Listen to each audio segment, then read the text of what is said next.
Ladies and gentlemen, listen to me carefully, especially you. Yes, the one who forgave what should have shattered you, the one who rebuilt love from the ruins of lies. You who chose trust again, even when your heart begged you not to. I see you now, standing at the edge of something most people never reach, the ability to love after betrayal without becoming stone. And that makes you not fragile, but galactic. You didn't see it coming. That's what they always say, isn't it? I never saw it coming. But I think you did. Somewhere deep, past the logic and the explanations you fed yourself, past the carefully constructed narratives of partnership and devotion, there was a frequency you ignored, a signal that flickered in the darkness, trying to warn you. But you chose to believe. You chose to trust. And when the truth finally emerged, it didn't arrive gently.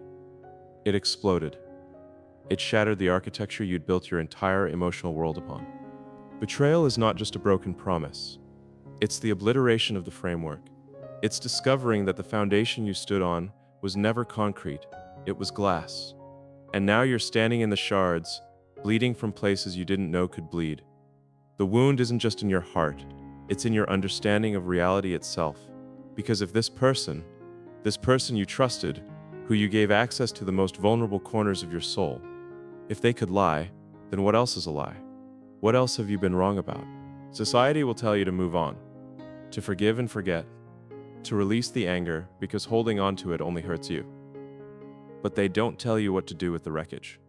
They don't tell you how to rebuild when the blueprint you followed was someone else's deception. They don't tell you that the hardest part isn't the betrayal itself. It's learning to trust your own instincts again. Because you ignored them once. You silenced the voice that whispered, "Something's wrong." And now that voice feels unreliable. Now you question everything. You question whether you were naive, whether you were stupid, whether you loved too much, too openly, too vulnerably. You start analyzing every memory, rewinding every conversation, searching for the clues you missed. And you find them. Of course you find them. They were always there. The late-night text explained away too smoothly. The emotional distance disguised as stress. The way they looked at you when they lied, eyes steady, voice calm, performance flawless. And you believed it. Not because you were foolish, but because love requires belief. Love requires the suspension of suspicion. Love requires trust. But now trust feels like a luxury you can't afford. You replay the moment you found out. The evidence that couldn't be explained away. The confession that came too late. Dressed in apologies that felt rehearsed. "I'm sorry. I didn't mean to hurt you. It didn't mean anything." As if meaning is what makes betrayal forgivable. As if the depth of their emotional investment in the lie determines the depth of your pain. It doesn't. The pain exists in the gap between what you believed and what was real. The pain exists in the realization that you were living in two different realities, and you were the only one who didn't know. And here's what nobody tells you. The pain isn't just about them, it's about you. It's about the version of yourself that trusted, the version that believed, the version that loved openly, without armor, without hesitation. That version of you feels dead now, or worse, it feels foolish. And so you grieve. Not just the relationship, not just the person, but the part of yourself that existed before the betrayal. The part that could love without fear. Fear. That's the real aftermath. Fear that wraps itself around every future interaction, every new connection, every moment of vulnerability. Fear that whispers, "Don't trust this, don't believe this, protect yourself." Fear that turns you into someone you don't recognize. Someone guarded, someone suspicious, someone who scans for lies in every statement, who measures affection against probability, who builds walls so high that love can't climb them. And maybe that feels safer. Maybe that feels necessary, but it doesn't feel like you. You start to wonder if you'll ever love the same way again. If you'll ever give someone full access to your heart without keeping one hand on the exit. You wonder if this is just how adult love works. Measured, cautious, conditional. You wonder if the open-hearted version of love you believed in was always a fantasy, a childish dream that experience erases. But I want to tell you something. I want you to listen carefully, because this is the most important thing I'll say. The fact that you were betrayed does not mean you were wrong to trust. The fact that someone abused your vulnerability does not mean vulnerability is weakness. The fact that love didn't work out the way you believed it would does not mean your belief was foolish. It means you encountered a liar. And liars exist. Betrayal exists. Deception exists. But none of that changes the fact that trust is still the foundation of everything beautiful. You weren't naive. You were brave. You were open. You were willing to believe in something bigger than fear. And yes, it hurt you. Yes, it shattered you. But the alternative, living in a fortress of suspicion, never trusting, never believing, never opening yourself to the possibility of real connection, that's not protection. That's prison. I know right now it feels impossible. I know right now the idea of trusting again feels like volunteering for more pain. Like standing in the middle of a highway and hoping this time the cars will stop. But trust isn't blind.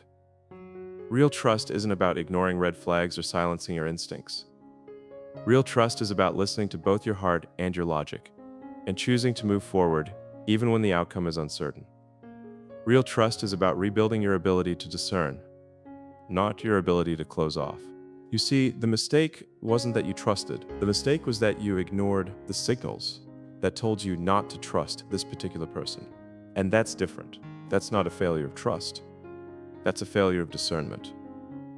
And discernment is a skill. It's something you build, something you refine, something you develop through experience, even painful experience, especially painful experience. So yes, you were hurt. Yes, you were betrayed. But you weren't wrong.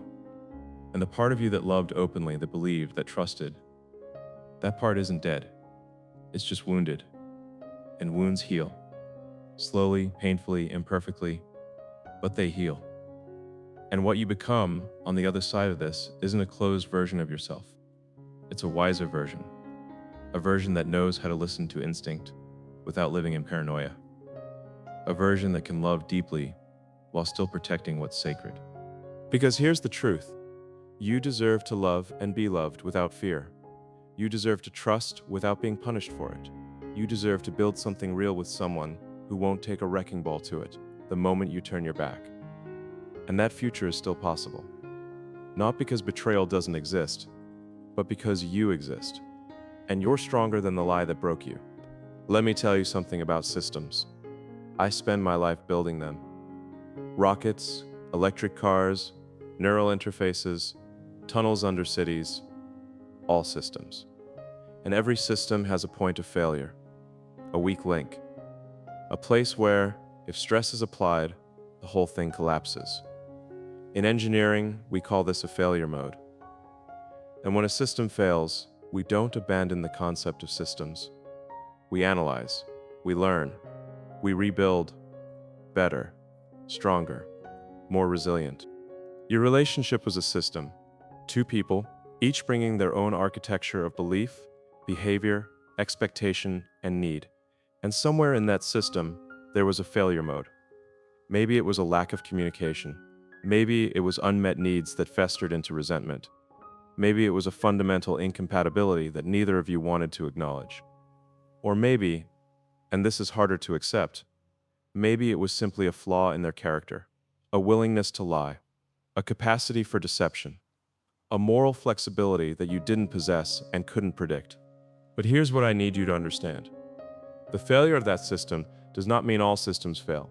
It means this one did. And the question isn't whether to trust again. The question is, what did the failure teach you? What signals did you miss? What patterns emerged that you can now recognize? Because that's not cynicism. That's wisdom. You see, trust isn't binary. It's not on or off, open or closed. Trust is a spectrum. It's contextual. It's earned, built, tested, and proven over time.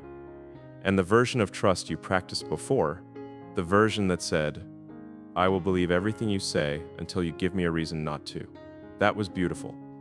It was hopeful, it was generous, but it wasn't discerning. And discernment is what separates naive trust from mature trust. Mature trust says, I will observe your actions, not just your words. I will notice the alignment between what you say and what you do.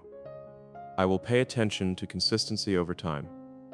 I will listen to my instincts, even when they contradict what I want to believe.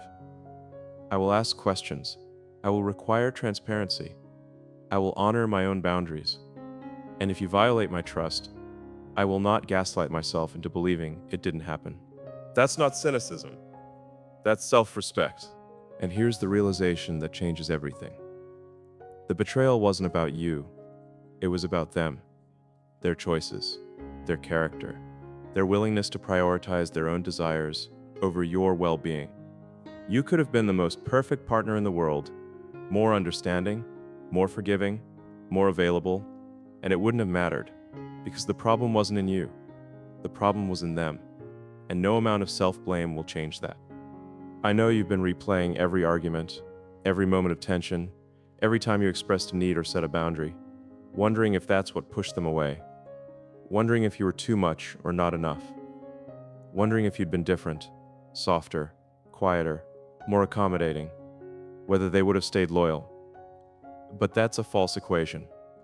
Loyalty isn't something you earn by shrinking yourself. Loyalty is something someone chooses because they value integrity. And if they didn't choose it, that's not a reflection of your worth, it's a reflection of theirs. Let me give you a different framework. In physics, there's a concept called entropy, the tendency of systems to move toward disorder unless energy is applied to maintain order. Relationships are the same. They require energy, attention, intention, communication, honesty. Both people have to actively work to keep the system functional. And when one person stops contributing that energy, when they start lying, hiding, deceiving, the system begins to collapse. Not because the other person failed, but because the energy became asymmetrical. You were building while they were dismantling, and no structure can survive that. So the question becomes, how do you rebuild? How do you learn to trust? Not blindly, but wisely. How do you open your heart again without handing over the keys to someone who'll trash the place? First, you start with yourself. You rebuild trust with you. Because right now, you don't trust your own judgment. Right now, you're second-guessing every instinct, every decision, every moment you chose to believe. And that distrust of self is the deepest wound. That's the one that keeps you paralyzed. That's the one that whispers, you'll just get it wrong again. But you didn't get it wrong. You trusted someone who proved unworthy of trust. And the only way you could have avoided that would have been to never trust anyone, which isn't avoidance of pain, it's avoidance of life. So stop punishing yourself for being human. Stop punishing yourself for loving. Stop punishing yourself for hoping. Those aren't weaknesses. Those are the qualities that make you capable of building something real. Second, you start listening to the signals you ignored before. Not with paranoia, not with hypervigilance, but with clarity. You start noticing patterns. Does this person's behavior match their words? Do they take responsibility for their actions, or do they deflect and blame? Do they respect your boundaries, or do they push until you relent? Do they show up consistently, or only when it's convenient? Do they communicate openly, or do they hide behind vagueness and excuses? These aren't trick questions.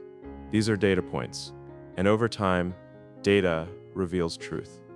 You don't need to interrogate someone or live in constant suspicion. You just need to pay attention. You need to honor what you see, even when it contradicts what you want to believe.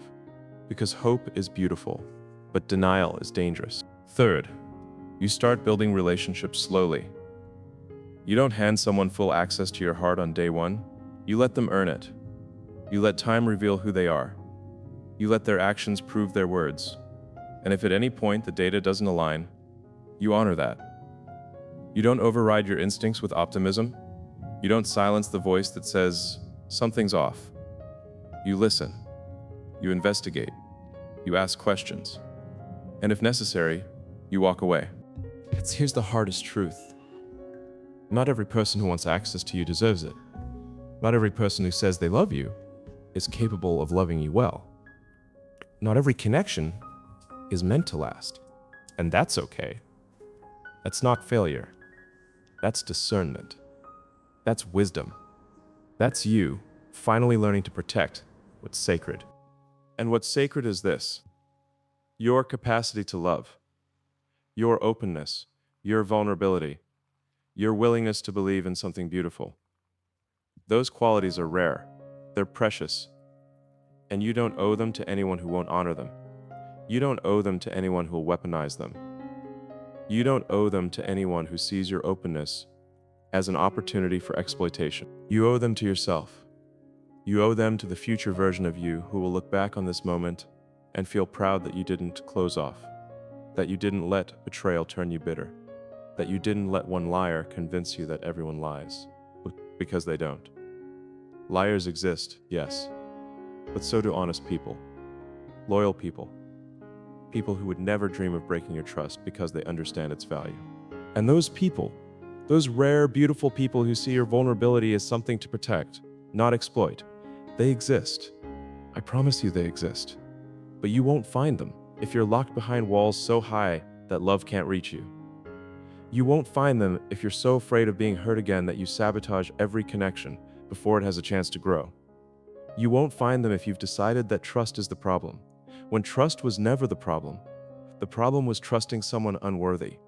And now you know the difference. So yes, love again, trust again, open your heart again. But do it with eyes wide open. Do it with boundaries intact. Do it with the knowledge that you survived the worst and you're still here. Still whole, still capable, still worthy. Because betrayal didn't break you, it just taught you what to look for. And that's not damage, that's evolution. Now comes the part where you stop being the person who was betrayed and become the person who chose herself. This is the shift. This is the transformation. And it doesn't happen overnight. It doesn't happen because you wake up one morning and decide to be healed. It happens in small moments, in decisions, in the daily practice of honoring yourself. It starts with the thought, I deserve better than this. And that thought feels radical at first, because you've spent so long wondering what you did wrong, how you failed, why you weren't enough. But the moment you realize that the betrayal wasn't about your inadequacy, it was about their choices, everything changes. You stop making yourself smaller to accommodate someone else's flaws. You stop apologizing for having needs. You stop pretending that love requires self-erasure. You start to see that real love, the kind worth having, doesn't ask you to shrink. It doesn't ask you to silence your instincts or override your boundaries. It doesn't ask you to tolerate lies in the name of peace. Real love builds with you, not against you. Real love sees your vulnerability and says, I will never use this against you. Real love earns trust through action, not just words. And you realize something profound. You already know how to love like that. You did it. You showed up. You were honest. You were loyal. You didn't betray. You didn't lie. You didn't manipulate. You loved with integrity. And the fact that someone else couldn't match that doesn't mean you were wrong. It means they weren't ready. They weren't capable. They weren't worthy. But you were. You are. So now you start building again. Not a relationship. Not yet. You start building yourself. You start rebuilding the foundation that betrayal shook. And this time, you build it differently. This time, you build it on something unshakable, your own worth. Not your worth as determined by someone else's approval. Not your worth as measured by whether someone chooses to stay. Your worth as a fact, as a given, as something that exists independent of external validation. This is the hardest part, because you've been conditioned to believe that your value is relational, that you're worthy if someone loves you, if someone stays, if someone chooses you. But that's a trap. That's how you end up tolerating betrayal. That's how you end up convincing yourself that love requires sacrifice of self. But it doesn't. Love requires honesty, respect, reciprocity. And if those things are missing, it's not love, it's something else. Something that looks like love, but functions like control. So you start practicing self-trust. You start listening to the voice inside that says, this doesn't feel right, and you honor it instead of silencing it. You start setting boundaries and keeping them, even when it's uncomfortable. You start saying no to things that drain you, and yes to things that nourish you. You start choosing yourself, not in a selfish way, but in a sacred way. In a way that says, my peace matters, my truth matters, my heart matters. And slowly something shifts. The weight you've been carrying, the weight of shame, of blame, of wondering what you could have done differently, it starts to lift. Because you realize there was nothing you could have done. You realize that you can't control someone else's choices. You can't love someone into loyalty. You can't trust someone into honesty. All you can do is show up as yourself, fully and authentically, and let their response reveal who they are. And if their response is betrayal, that's data. That's not your failure. That's their revelation. Now you start to see the gift hidden in the wreckage. Not the betrayal itself. That's not a gift. That's trauma. But the clarity, the self-knowledge, the recognition of what you will and won't tolerate, the realization that you're stronger than you thought, that you survived something you thought would destroy you, that you rebuilt when rebuilding felt impossible. You start to see that betrayal didn't end your story. It just closed a chapter. And the next chapter? That's yours to write. Not with fear, not with bitterness, but with intention, with wisdom, with the kind of fierce self-love that says, I will never again abandon myself to keep someone else comfortable. And here's what happens next. You start to notice the people who show up differently, the people who communicate clearly, the people whose actions match their words, the people who respect your boundaries without resentment, the people who see your openness not as naivety, but as courage. And you realize that these people were always there. You just weren't ready to see them. You were too busy trying to make something work with someone who was actively working against you. But now you see, now you know, now you understand that love isn't supposed to feel like a war. It's not supposed to be a constant negotiation between your needs and their convenience. It's not supposed to require you to ignore your instincts or rationalize dishonesty. Love is supposed to feel like coming home, like safety, like being seen and chosen and valued for exactly who you are.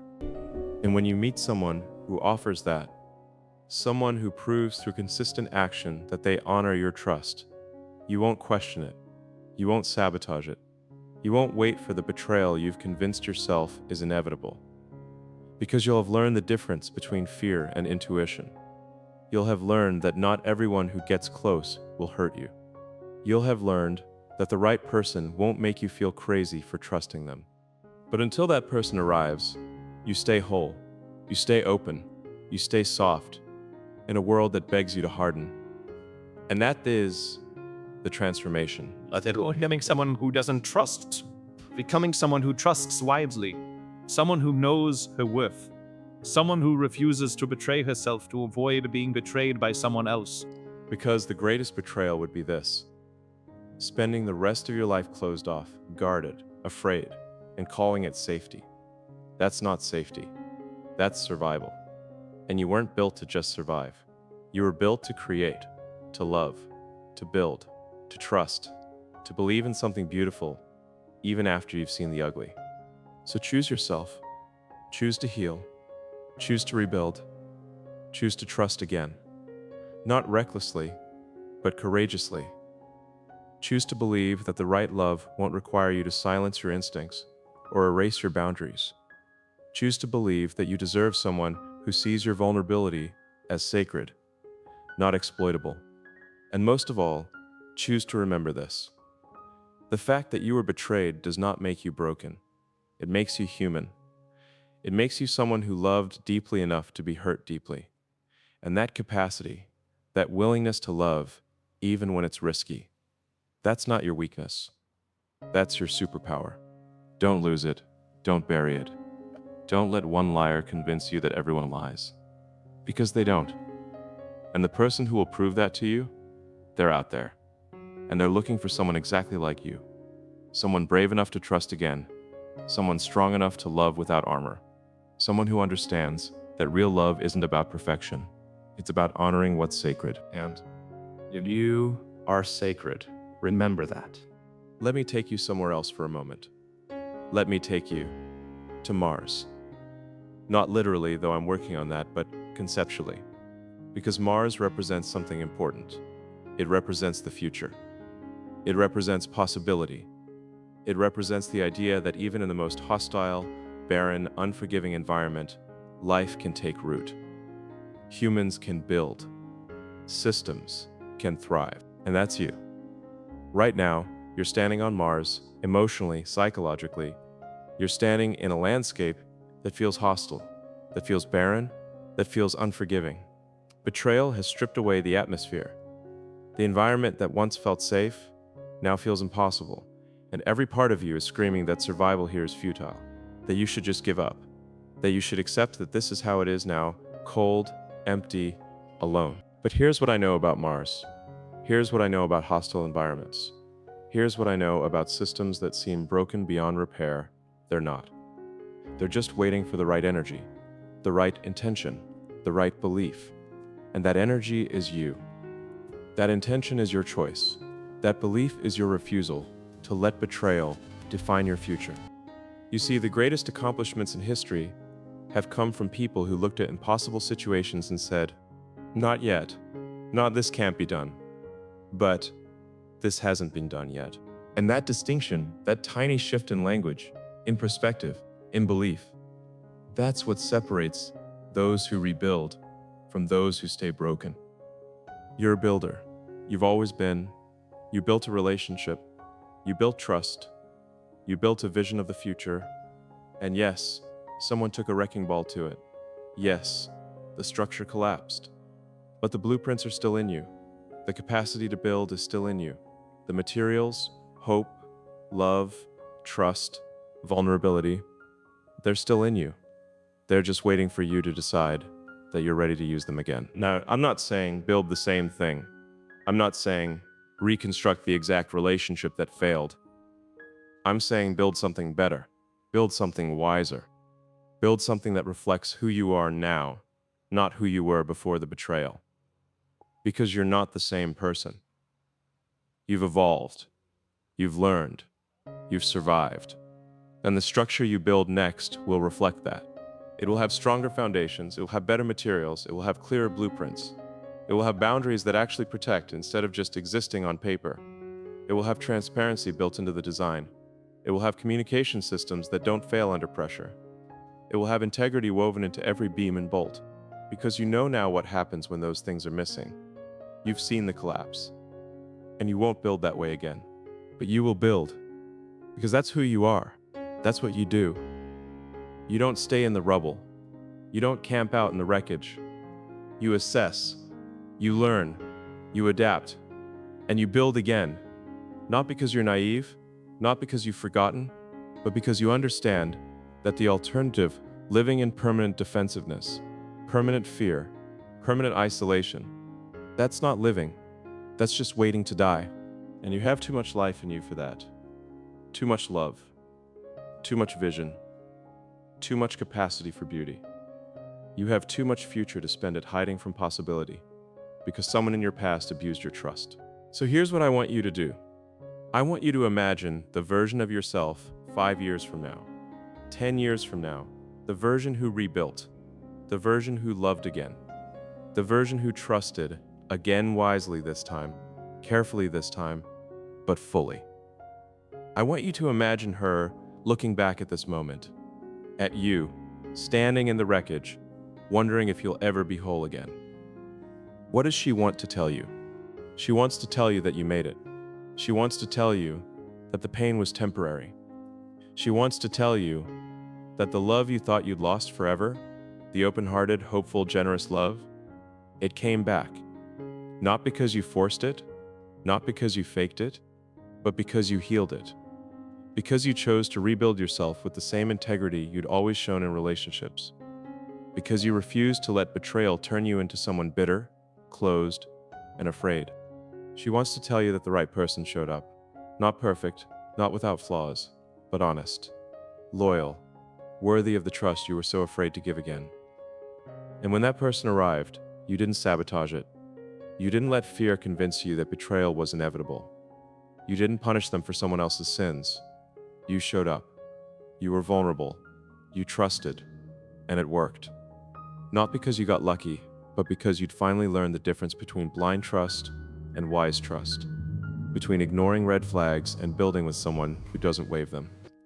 She wants to tell you that the life you built, the relationships, the self-respect, the peace, the joy, it was worth the risk.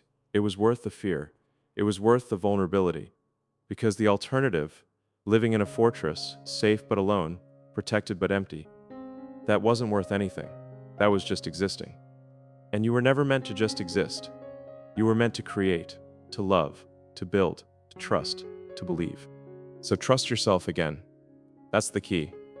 Not trusting blindly, not trusting everyone, but trusting yourself, trusting that you can discern, that you can recognize honesty, that you can set boundaries and keep them, that you can walk away when something isn't right, that you can stay when something is, that you can rebuild without repeating, that you can love without losing yourself. Because here's the final truth: betrayal didn't teach you that trust is dangerous. It taught you that discernment is essential. It didn't teach you that love is painful. It taught you that love with the wrong person is painful. It didn't teach you that vulnerability is weakness. It taught you that vulnerability with someone who doesn't honor it is costly. But those lessons, those aren't reasons to close off. Those are reasons to choose better, to build wiser, to love smarter. And you will. You already are. The fact that you're still here, still reading this, still listening, still thinking about the future instead of just mourning the past, that's proof. That's evidence that you haven't given up, that you're still building, that you still believe. Maybe not in the relationship that failed, maybe not in the person who betrayed you, but in yourself, in your capacity, in your future, in the possibility that something beautiful is still possible. And it is. I promise you it is. Not because I'm optimistic. I'm a realist. I deal in physics, in data, in systems. And the data is clear. People rebuild. People heal. People trust again. People love again. Not all of them. Only the ones who choose to. Only the ones who refuse to let the past dictate the future. Only the ones who understand that the opposite of betrayal isn't cynicism, it's wisdom. And you have that wisdom now. You paid a brutal price for it. You earned it through pain, but you have it. And it will serve you. It will protect you without imprisoning you. It will guide you without paralyzing you. It will help you build something real, something lasting, something worthy of who you've become. So go build, go love, go trust, go believe, go create the life that the betrayed version of you thought was impossible. Go prove that healing isn't just about surviving, it's about thriving.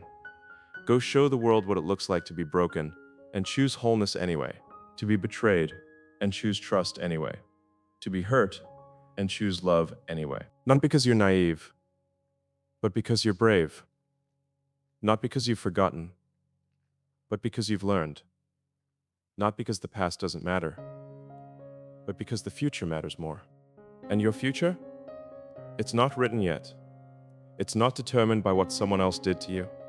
It's determined by what you choose to do now, by whether you let betrayal be the end of your story or just the end of a chapter, by whether you close off or open up, by whether you build walls or build bridges, by whether you survive or create. And I know you, I know your heart, I know your capacity, and I know you're going to create.